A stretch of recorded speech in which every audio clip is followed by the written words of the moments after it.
ne serait-ce pas bon pour nous de dire aux gens de se connaître?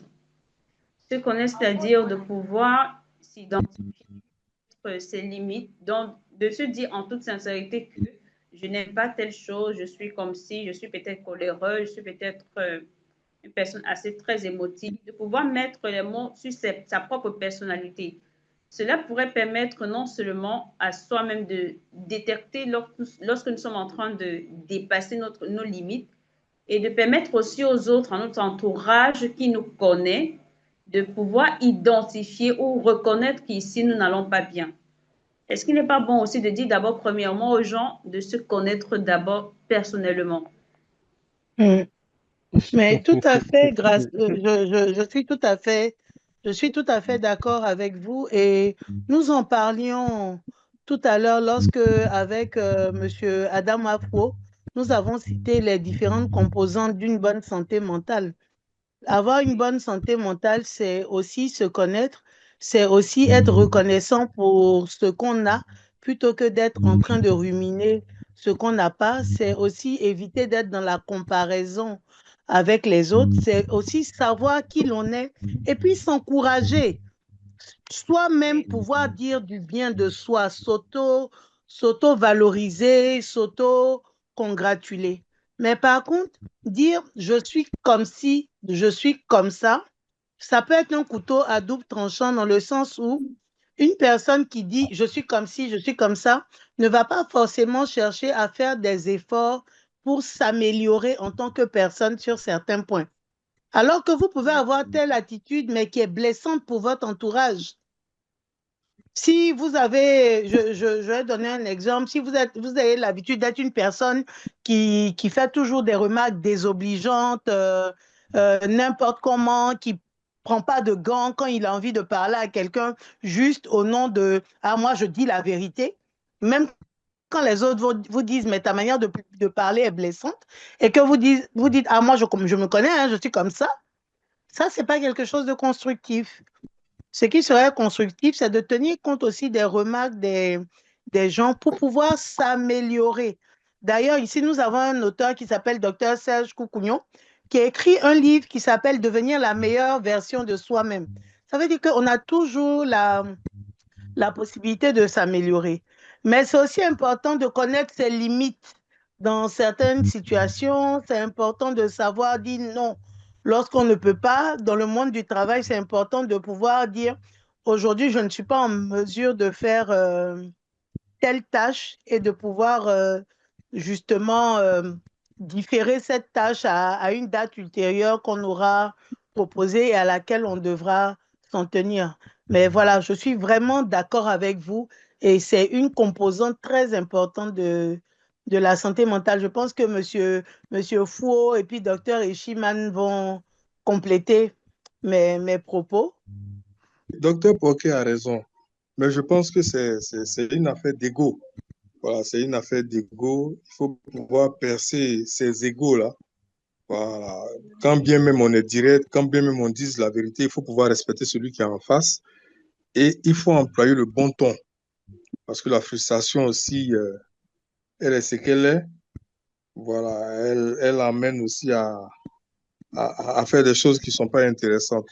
Donc, elle a vraiment raison.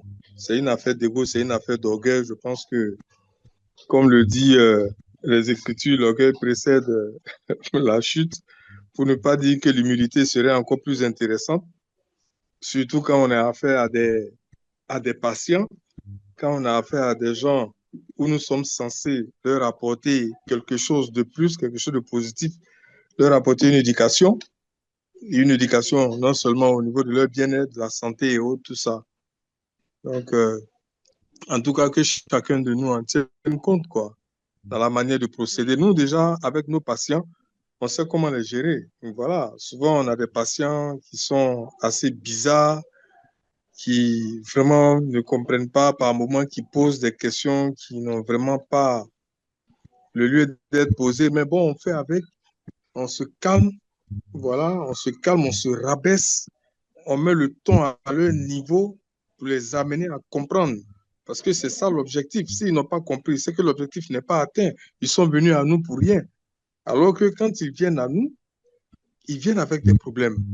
Dans la quête d'une solution, qu'est-ce que nous on fait pour remédier à cela? Qu'est-ce qu'on fait pour d'abord mettre le patient en confiance en lui disant, bon, écoute, nous on a déjà vu de quoi il s'agit, va à l'hôpital et ramène-moi le bilan médical ou les différents bilans médicaux, on jette un coup d'œil et puis nous sommes statut là-dessus, on dit, bon, ok, comme tu veux qu'on te fasse un traitement naturel, voilà. Donc, tout est une question de comportement, d'éducation, je dirais. Voilà, il faut qu'on y pense, quoi. Pour ceux peut-être qui sont peut-être un peu nerveux, il faut qu'ils reviennent quand même à terre pour pouvoir gérer au mieux tout ce qu'on rencontre, que ce soit dans la famille ou bien que ce soit au niveau des patients ou dans l'environnement. Voilà. Donc, docteur Grasse, voici ma petite modeste contribution pour ce fait. Chez nous, on a une boutade. Hein. On dit que Sodon, Morodon,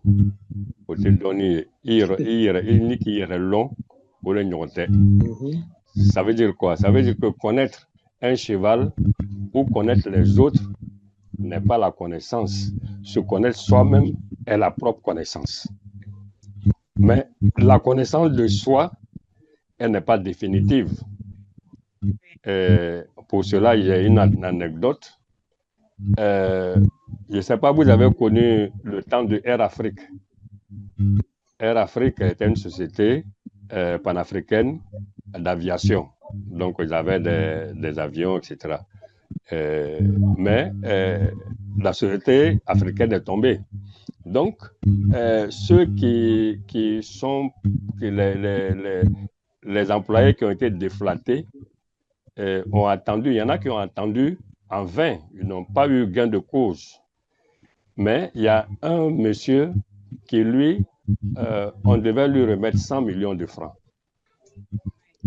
100 millions de francs. Et c'est quelqu'un, il a développé des pathologies, notamment il est cardiaque. Et la famille a peur. Si on lui dit qu'il a gagné 100 millions, quelle sera sa réaction? Est-ce qu'il ne va pas mourir? C'est pour ça que je dis se connaître soi-même est important. Parce que ce monsieur dont on pense cardiaque, on a tout fait de penser qu'on le connaît. Donc, comment on va lui annoncer que la défunte Air Afrique lui a versé 100 millions de francs? Donc, qu'est-ce que la famille fait? La famille a diligenté son médecin traitant. Donc, c'est le médecin traitant qui va lui annoncer cette bonne nouvelle-là. De toute façon, on se dit que c'est un professionnel de la santé.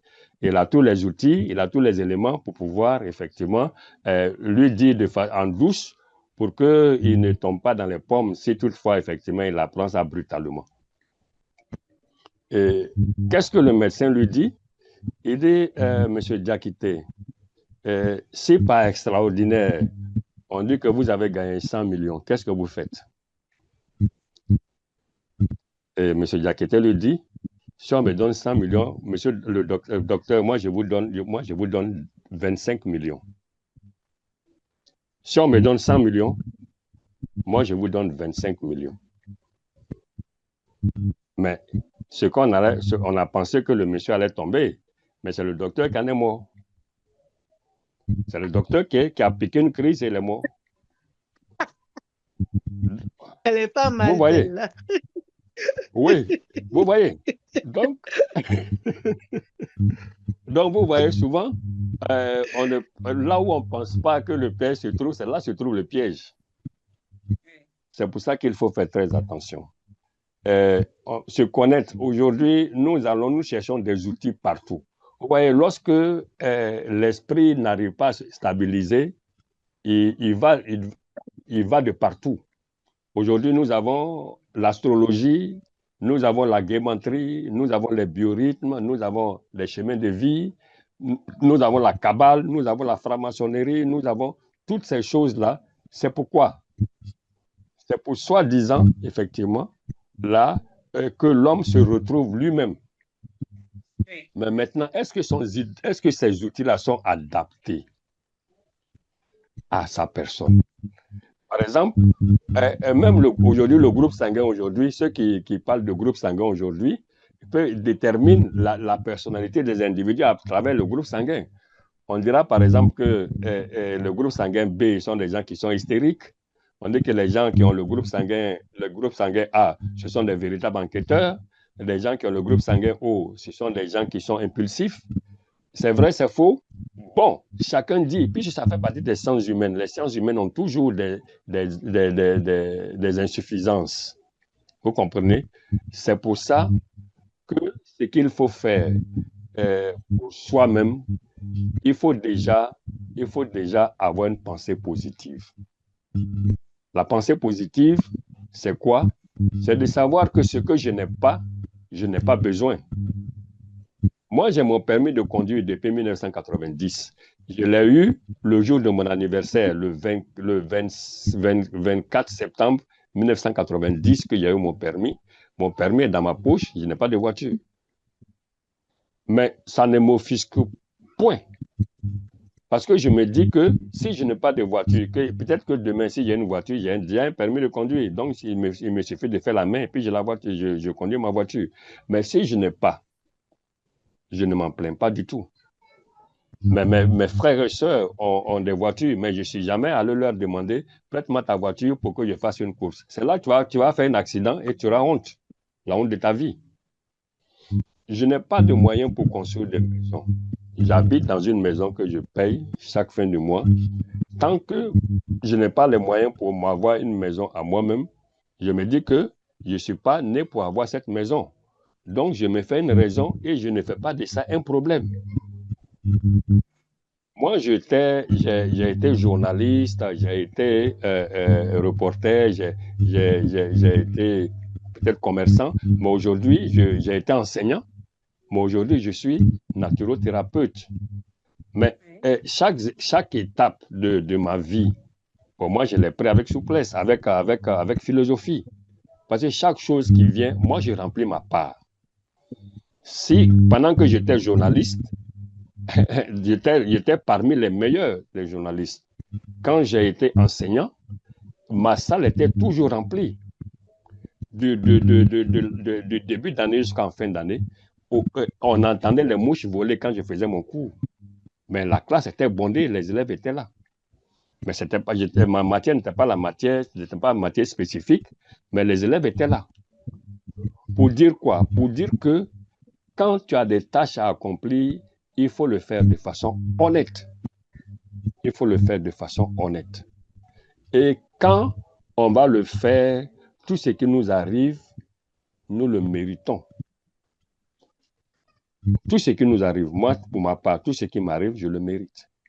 Donc, je ne vais pas me plaindre parce que l'autre a eu plus que moi, ou bien parce que l'autre a eu la plus belle femme du village, ou bien l'autre a eu la plus belle maison. Non, non, non. C'est sa chance. Et quand c'est comme ça, quand quelqu'un me parle de ce qu'il a gagné, je remercie Dieu.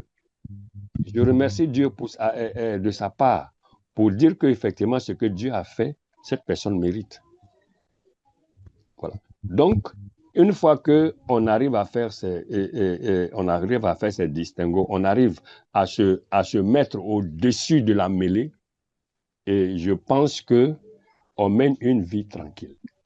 Moi, je ne me mets aucune pression. Parce que je sais ce que c'est que, comme on appelle une santé mentale fragile. Moi, j'ai été réfugié chez mon grand frère pendant 3 mois pendant la crise ivoirienne avec ma famille. Mais mon grand frère nous a soutenus. Mais quand moi j'ai quitté chez lui pour revenir chez moi, et que j'ai fait une activité, il y a eu 100 000 francs, je suis parti donner à mon grand frère. Mon grand frère, il a pris 3 jours pour m'appeler. Il m'a dit, petit frère, l'enveloppe que tu m'as tendue, je pensais que c'était 20 000 francs, mais depuis, je n'arrive pas à finir de compter l'argent, puisque c'est tellement beaucoup dedans. Parce qu'eux, ils ne voulaient pas que je fasse la médecine naturelle. Parce qu'ils disent que c'est une aventure et que ce ne serait pas effectivement bien pour moi parce qu'il n'y aura pas d'avenir là-bas. Mais si je n'avais pas fait cette médecine naturelle-là, je n'allais pas avoir d'argent pour lui donner. Parce qu'aujourd'hui, ce jour où je lui donnais 100 000 francs, mon grand frère n'avait même pas 50 000 francs sur lui. Donc, pour dire quoi? Pour dire que nous sommes tous importants. Il ne faut pas que nous mettons des fausses pressions. Vous ne savez pas parler anglais. Vous allez où on parle anglais, vous allez parler l'anglais. Vous ne savez pas lire. Allez-y où on peut vous apprendre à lire. Vous ne savez pas faire ci. Allez, vous voyez souvent le dysfonctionnement érectile. Souvent, ça peut venir du stress que nous avons. Mais madame ne va pas comprendre, mais il faut qu'on lui dise. Il faut qu'on lui dise pour qu'on n'arrive pas à accomplir notre devoir d'homme. Mais là aussi, si on se met une forte pression, effectivement, le cerveau au niveau de l'hypophyse, là, ça va se dégringoler. Et quand on ira chez le docteur Porquet à Benjerville pour se traiter, vous voyez que souvent on aura honte de dire que, madame Porquet, en bas là, ça ne marche pas. Vous voyez? Bon, on va tout dire sauf ça. Parce que souvent aussi, ça fait partie aussi de ce qu'on dit que c'est un homme. Vous voyez? Donc, pour dire quoi? Pour dire que au niveau de la santé mentale, c'est quelque chose que nous devons faire attention et nous devons prendre soin de ça. De la même manière, nous prenons soin de la santé physique. De la même manière, nous prenons soin de notre santé émotionnelle, de notre santé spirituelle. Il faut qu'elle soit assainie. Et pour qu'elle soit assainie, il faut que de temps en temps, nous partons vérifier. Et docteur Porquet, je vous fais la promesse que jusqu'à la fin, avant la fin de l'année, j'irai chez vous me consulter pour voir est-ce que je suis sain d'esprit. Merci beaucoup, monsieur Fou. Merci beaucoup. Si on comprend bien, monsieur Adama, il invite les uns et les autres à être un peu tolérants envers soi-même. C'est-à-dire, si jamais l'initiative, ça ne fonctionne pas, que je ne me dise pas que je suis un total échec, qu'on ne soit pas dans le fatalisme, que l'on se dise que c'était juste un pas. Qu'est-ce que j'ai à apprendre de cette étape-là, de tirer dans ça quelques bienfaits et d'évoluer, de se dire que non, ça. et comme madame docteur Porquet le disait tout à l'heure, de célébrer les petites victoires, c'est-à-dire si on a réussi à franchir une étape, s'offrir un date, c'est-à-dire d'aller manger seul, c'est un cadeau. D'aller prendre une boisson, même si elle n'est pas alcoolisée, même si c'est juste du jus de fruits, de se dire, on a traversé une étape, on boit quelque chose, on se célèbre. On envoie une information à notre cerveau de lui dire que oui, nous avons fait un pas, on est en train d'évoluer. Le cerveau sent moins de stress. Je dis que non, on ne doit pas être toujours en train de dire c'est mauvais, c'est mauvais, c'est mauvais. C'est non pas seulement bon pour notre mental, mais cela va aussi affecter notre physique. Non. Il est très important de comprendre que dans la vie de chaque être humain, depuis sa naissance jusqu'à son départ de ce milieu-là, on traverse des bons et des moins bons événements. Et il est important de garder en mémoire tous les bons événements qu'on a eus à un moment donné de la vie. Parce que forcément, à un moment donné, on va avoir des événements moins bons. Sans les moins bons événements, on n'apprécie pas les bons événements. Parce que si tout était bon, on n'allait pas apprécier la vie. Donc, il faut apprendre à apprécier tout ce qui nous arrive. Et puis remercier pour tout. Quand c'est bon, on rend grâce. Quand c'est moins bon, on rend grâce parce qu'on apprend quelque chose qui va nous servir forcément demain ou à nos enfants. Et à la fin, il faut se dire que les problèmes étaient là avant qu'on naisse. Quand on partira, les problèmes seront toujours là. Et une chose dont on n'a pas l'emprise là-dessus, ça ne sert à rien de se prendre la tête. C'est vrai que c'est plus facile à dire qu'à faire. Par exemple, je vais prendre un cas, je dois payer mon loyer. Le mois arrivé à son terme, je n'ai pas d'argent. Le propriétaire va venir m'encaisser. C'est vrai que c'est une pression énorme. On ne parle même pas de la nourriture. Tu fais tout ce que tu peux pour y arriver. Mais si tu ne peux pas, c'est pas en te rendant malade ou bien en déprimant que tu vas améliorer les choses. Parce que si tu tombes malade, tu vas augmenter ta facture. Tu vas augmenter aussi le stress de ceux avec qui tu vis. ta femme, si tu en as, tes enfants, si tu en as, si tu n'en as pas, tes frères et sœurs ou tes cousins, en tout cas un membre de ta famille, tu vas devenir une charge pour eux. Donc, je pense, comme Dr. Fou l'a dit, il faut relativiser pour dire que c'est vrai, ça ne va pas, mais tu es en bonne santé, par exemple. Je- moi, chaque jour, je suis traversé, j'ai passé par beaucoup de tribulations. Moi, chaque jour, je me dis, j'ai mes deux pieds, j'ai mes deux mains, je respire, je suis en bonne santé. Ça, par exemple, quand tout va mal, tu te dis, bon, moi, j'ai mes deux pieds, j'ai mes deux mains, je respire, je suis en bonne santé, je ne suis pas couché, je ne suis pas à l'hôpital. Donc, c'est bon, ça peut aller, tout va bien, c'est que tout va bien. Donc, dès qu'on dit que tout va bien, automatiquement, on envoie un message à deux niveaux. D'abord, dans l'univers, si on est croyant, donc à Jésus ou à Allah, ou selon la religion à laquelle on appartient ou la spiritualité. Et on envoie un message aussi aux neurones, d'accord? On envoie un message aux neurones qui vont plus sécréter l'hormone du stress. L'hormone du stress, je n'ai pas le nom exact ici en tête, mais c'est une hormone qui détruit toutes Le les défenses du cortisol. système. Voilà, le cortisol, merci beaucoup. Qui détruit toutes les défenses du système immunitaire au point où un petit rhume même peut vous envoyer loin. Ça détruit toutes les défenses du système immunitaire, ça vous fatigue, ça vous rend faible. Et à l'inverse, le contraire de cette hormone-là va plutôt vous booster votre énergie. Donc, quand vous dites tout va bien, heureusement ou bien malheureusement pour nous, le cerveau ne connaît pas la notion du bien ou du mal. Ce que tu as dit, lui, il applique. Si tu dis que tout va bien, donc il met dans ta tête que tout va bien et il dispose des choses pour que tout aille bien. Si tu dis que tout va mal, bien lui aussi, il va t'aider à ce que tout aille mal. Dieu a tellement bien fait les choses. Donc quand tu dis que tout va bien, moi plusieurs fois, quand il vient expliquer un problème, on me dit je mens. On dit toi tu es sûr, ton visage que je vois là, tu es sûr, c'est faux. Parce que j'ai eu la chance depuis tout petit de lire beaucoup de livres et je donne toujours une belle image. Je vais vous donner un exemple. Une fois, je faisais 40 degrés de fièvre. Je suis parti à l'hôpital. J'étais encore adolescent. On a pris ma température. La dame me regarde. Elle me pose la question. Tu es sûr que tout va bien? Je dis oui, pourquoi? Elles vont, elles viennent. Moi, il y a eu peur. Je ne sais pas si les résultats là ont décelé quelque chose. C'est ça, c'était mes constantes sur moi, hein. Parce que le sang qu'ils ont pris, les résultats n'étaient pas encore sortis. Ils sont allés appeler le médecin, ils sont venus.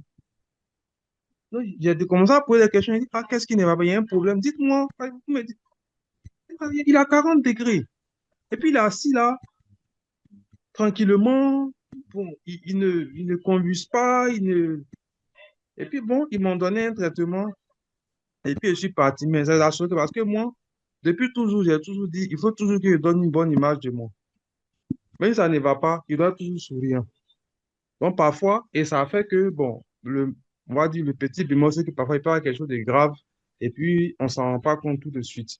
Mais ça fait que j'ai appris à augmenter mon seuil de, comment on peut appeler ça, pour supporter certaines choses. Donc, des choses qui devaient peut-être choquer un grand nombre, moi, je relativise avec. De sorte à ce que je n'ai pas dit qu'il y a des choses qui ne me choquent pas encore, ou bien qui ne m'affectent pas, mais c'est à d'autres niveaux. Et puis, chaque fois, je pousse. Et quand quelque chose m'arrive, je me dis que je vais prendre cela comme ce qu'il faut pour avancer demain. Donc, quand j'ai réussi à surmonter cela, je mets ça, comme on va dire, dans mon petit sac pour dire que voilà, le jour où je vais avoir un problème plus grave que ça, ou moins, ou bien du même niveau, je vais me rappeler que ça, là, j'ai réussi à traverser ça. Voilà ce que j'ai vécu à un moment donné. Et je suis vivant aujourd'hui ici entier. Donc, c'est comme ça qu'il faut relativiser parce que tout le monde a forcément vécu des tribulations. Celui qui n'a pas vécu des tribulations, excusez-moi, c'est qu'il est dans les cieux ou bien sous la terre. Tout le monde a vécu, même celui-même qui est riche, qui est né avec une cuillère en or, il a eu son moment de galère. Ça peut être émotionnel, ça peut être affectif, ça peut être de tout ordre, mais il a forcément vécu des moments difficiles. C'est pas possible. Voilà, même on voit des personnes dire, ah, il a une grande maison, maison dorée, il a tout. Chacun a vécu son moment. à n'importe quel niveau que ce soit. Et il faut s'en inspirer. Pour donner la dernière chose que je voudrais dire, c'est la parabole de l'âne ou le cheval et son propriétaire. Il y a un âne qui est tombé dans un puits. Le propriétaire est venu regarder. Les gens lui ont dit, mais personne ne peut faire sortir l'âne là du puits. Et là, si on le fait, euh, en plus, on ne peut plus utiliser l'eau là parce que ça va être empoisonné. Donc, ce qu'on conseille, c'est de boucher le puits là. On va l'enterrer en même temps. De l'autre manière, là, avec ces chutes, elle ne peut plus vivre. Tu ne pourras plus l'utiliser pour labourer. Donc, c'est mieux de l'enterrer et puis on va boucher ce puits-là. Et ils ont commencé à verser du sable de la terre sur l'âne. Donc, au départ, l'âne se débattait. Et puis, à un moment donné, on n'entend plus de bruit. Vous savez ce qui se passait? Quand la terre tombe sur l'âne, il se secoue et puis il monte dessus. Jusqu'à il s'est retrouvé maintenant la tête au-dessus du puits. Et puis, ils l'ont fait sortir. Donc, moi, c'est ce que je voudrais partager avec tout un chacun pour dire que la santé mentale, c'est nous qui la faisons. C'est nous qui définissons la santé mentale. C'est vrai, on a les thèmes qu'il faut, d'accord, pour définir ce que c'est que concrètement la santé mentale, mais c'est nous qui définissons comment elle va nous affecter dans notre vie et puis dans notre entourage.